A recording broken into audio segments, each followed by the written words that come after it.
Ay, amorcito, escucha por favor, nuestro romance no puede continuar, porque tú eres un amor prohibido, porque lo nuestro no puede continuar.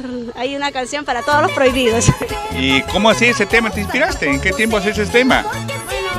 Las canciones que a nosotros nos nacen, no, de acuerdo a cómo vemos, hay historias que vemos así en lo que transcurrimos en los viajes, en las presentaciones, vemos relaciones tal vez un poco sufridas, ¿no? Hay amores prohibidos también que sufren, entonces nos dedicamos a ellos a sacar, así es. Qué bueno, ¿es tu caso o no? Creo que es tu caso, ¿eh? No, mi caso todavía no,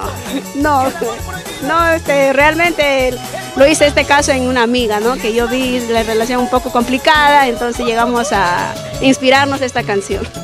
Qué bueno, Carmencita.